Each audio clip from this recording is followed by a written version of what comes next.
দোস্ত দরদ সিনেমা নিয়ে ভক্তদের উচ্ছ্বাস ও উন্মাদনার কমতি ছিল না।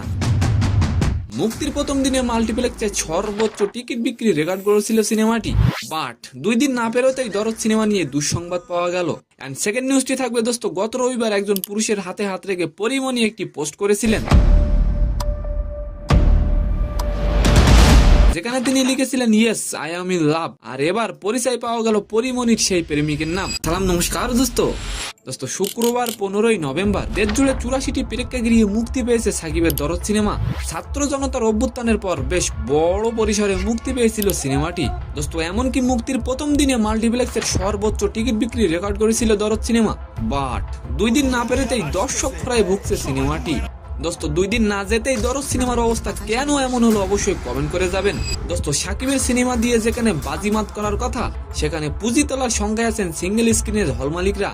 কিশোরগঞ্জের ভৈরব উপজেলার মধুমতি সিনেমা হলে শনিবার বিকেলে যেয়ে দেখা যায় নিস্তব্ধ এবং নীরবতা।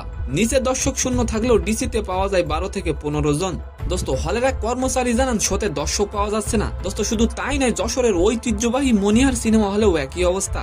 ম্যানেজার জানান শুক্রবার বেশ ভালো শুরু করেছিল দরদ সিনেমা, কিন্তু এখন কোনো দর্শকই পাওয়া যাচ্ছে না।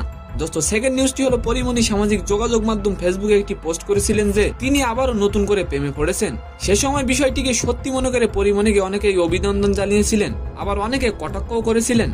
আর এবার পরিচয় মিলল পরিমণির সেই নতুন ভালোবাসার মানুষের। তার নাম আল মাহমুদ মঞ্জুর। তিনি পরিমণির কস্টিউম ডিজাইনার এবং সাংবাদিক। যদিও এই বিষয়টিকে মজা বা প্র্যাঙ্ক বলে উল্লেখ করেছেন পরিমণি, আসলে এটি পরিমণির একটা প্র্যাঙ্ক ছিল, তিনি কারো প্রেমে পড়েননি। সম্বন্ধে দর্শক, আজকের ভিডিওটি কেমন লাগলো অবশ্যই কমেন্ট বক্সে জানাবেন।